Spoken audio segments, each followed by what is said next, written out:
Hey guys, it's Bridget with San Diego Seed Company, and today I'm going to give you another update on our fall seed starting here on our urban farm in San Diego.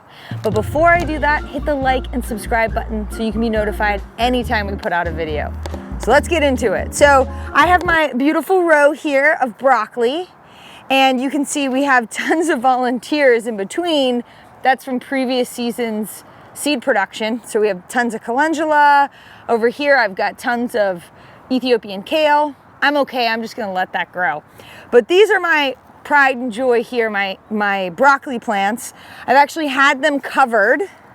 I'm just uncovering them now. And these are plants that I started back in August from seeds on the north side of my house underneath the jacaranda tree. They're looking really good. So let's talk about how I got them to this size. So first of all, we start them in the shade in a cool part of our property because in August in San Diego or any place in zone 9 and 10, it's wicked hot. So you really want to make sure that you can get your seeds started in a cooler location. Maybe that's indoors, maybe that's like we do underneath a jacaranda tree, but we didn't start these in the greenhouse because the greenhouse was simply too hot. So we got the babies up and growing, transplanted them out. And now when you transplant your seedlings, especially in fall, the garden is really not a hospitable place. It's hot, it's dry, we haven't gotten rain for months on end. Insects are hungry, and so you really want to protect your babies. Here's a few things that we do.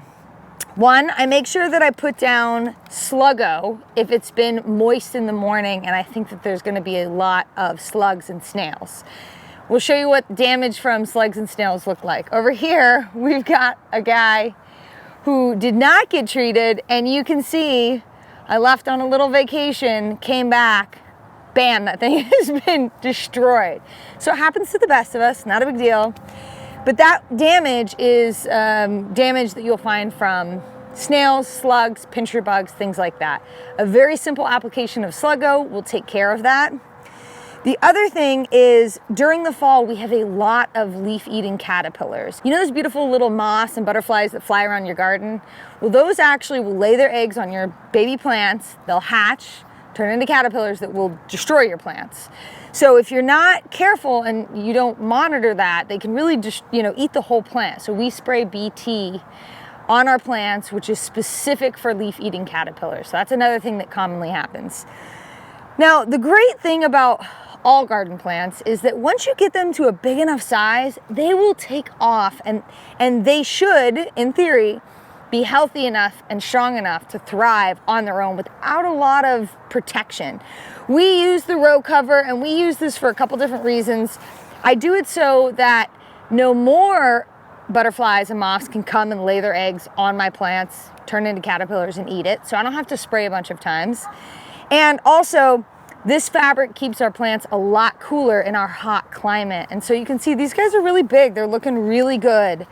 The other thing this fabric does is keep the humidity high around these plants, which is really important because they need humidity and they're gonna be happier if they've got some moisture in the air, and this fabric will do that. So that's how I've gotten them to be this size. Now I have to protect them from the gophers and anything else that might come and get them. But so far they're looking really good. Let's not forget the next part of this puzzle, which is succession planting. So I didn't start all of my broccoli at once, because if I did, I would be overwhelmed with broccoli. I wouldn't have enough space for it, and I would be tired of eating it when it all comes to harvest time. So we've actually started several more rounds of broccoli, cabbage, cauliflower, all the things that we love for the fall in the greenhouse. So we'll go take a look at those, and I'll talk about how succession planting can be really key in your garden.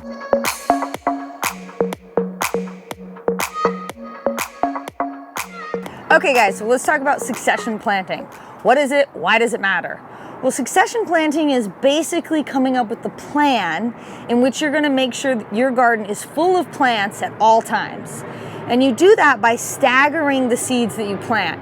If you plant them all at once, then you're gonna have a lot of plants, and a lot of times, at least on our farm, we end up wasting them because we can't get them all in the ground. They get neglected.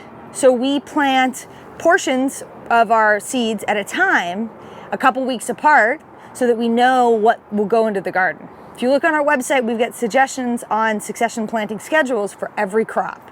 So we've got here all kinds of stuff, but we've got like broccoli, cabbage, cauliflower. We have some late season sunflowers, sweet peas that we're planting. And now I already have broccoli, cabbage, and cauliflower in the garden. Why would I start more seeds? Because as soon as I harvest those cauliflowers, these baby plants will be up to the size that I can replace what I harvested, and then in a few more weeks I'll have more produce. This is a way to keep your family fed, to make sure that you always have produce coming out of the garden, and also it's a good way to manage your seed starting so that you don't feel overwhelmed and like you have to start everything at the same time. Another key benefit of succession starting your seeds is, let's say a gopher takes out a few, which a gopher has in my garden. I've got plants on the backup that I can plop in. I'm not running down to the store and buying more plants. I've got inexpensive starts that I grew in my greenhouse that I can replace anything that's damaged or didn't make it in the garden. So that's what succession planting is. I'm always harping on it because it makes a really big difference. It's the difference between just kind of gardening for fun and gardening to really fill your kitchen with delicious, amazing organic produce.